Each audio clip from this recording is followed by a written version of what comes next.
పై పూలు అయితే అక్కడే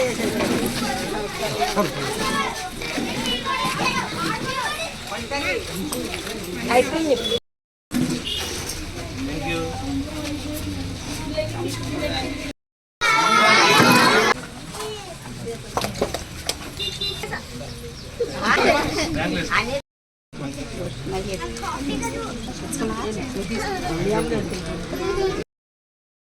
ఓకే సార్.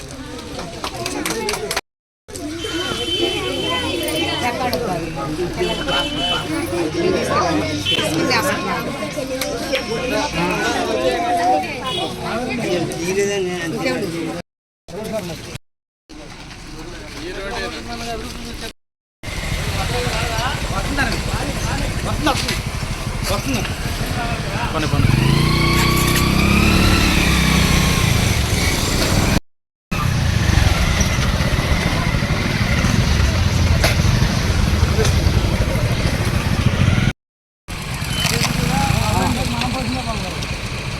వాళ్ళు కూడా జరగమని జరిగితే చూసేస్తాను.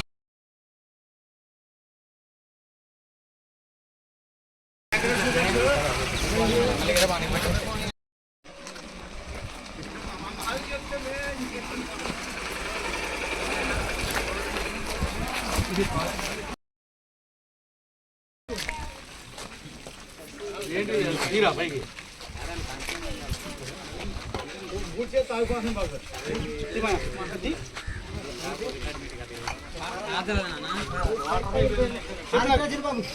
బాబు మధ్యాహ్నం నుంచి వేస్తామన్నారు. ఏంటి డ్రైనేజ్ పైపా? అది అండర్ గ్రౌండ్ ఎటు ఉంది? అక్కడ ఎందుకు వద్దాయి?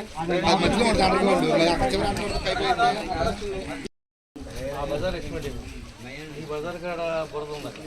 ఆ బజార్ ఏమో శ్మశానం రోడ్డు ఏమో ఈ రోడ్డు ఏమో 4 రోడ్లు నెక్స్ట్ రోడ్డు పెట్టాలి.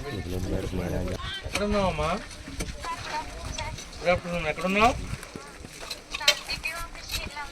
సాయంత్రం మీ ఇంజనీరింగ్ సెక్రటరీ అక్కడ చూసి ఇక్కడ నేను గోవిందరావు కూడా వచ్చాను. లేఅవుట్ పాత లేఅవుట్ అక్కడ పాత లేఅవుట్ ఒకటి రోడ్లు ఫార్మేషన్ రోడ్లు ఆ రోడ్లు కొలతలు వచ్చి ఎస్టిమేట్ మనం 13వ నెంబర్ రోడ్డు రాణి ఆమె పేరు రాణినా ఝాన్సీ రాణి ఝాన్సీ రాణి అంట.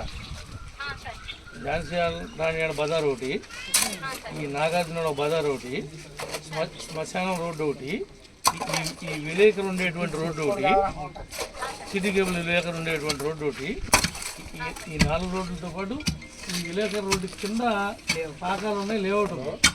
ఆ లేఅవుట్లు కూడా ముందు రోడ్డు ఫార్మేషన్ మట్టిదోలు ఉన్నాయి. మట్టిదోలిన తర్వాత దాని మీద గ్రావెల్ పెడదాం. ఇవన్నీ నాకు 4 రోజుల్లోపు కంప్లీట్ అవ్వాలి వర్క్లన్నీ. ఈ రోజుకి వీలైతే ఈ రోజుకి ఇంజనీరింగ్ కొలతలు పెట్టి చేయమను. వీలు కాకపోతే రోడ్డు మీద ఆ మ్యాన్హోల్ దిమ్మని అట్లా వేయించావు. ఎవరికైనా ఎదురు దెబ్బ తగిలిందంటే నీ మీద క్రిమినల్ కేసు కట్టిస్తా. ఎవరికైనా ఎదురు దెబ్బ తగిలి గోరిగిపోయినాకో నీ మీద కేసు కట్టిస్తా. అది కట్ చేపించి పర్ఫెక్ట్గా ఎంత ఉందో దానికి సరిపెట్టండి. మ్యాన్హోల్స్ అట్టగా ఉంచుకునేది అట్లా ఓవర్ ట్యాంక్ వెళ్ళే రోడ్లో నేను చూశాను. ఇంకా అట్లా మ్యాన్హోల్స్ ఏవైతే నడవడానికి వీలు లేకుండా పైకి ఉన్నాయో అవన్నీ కరెక్ట్గా కొత్త అయిపోయింది. ఎందుకంటే పైప్ లైన్ కూడా లీక్ అయింది. మీ పైపులు లీక్ చేసేవాడు ఎవడన్నాడో చూసి అర్జెంట్గా గోవిందవారు కూడా రమ్మను.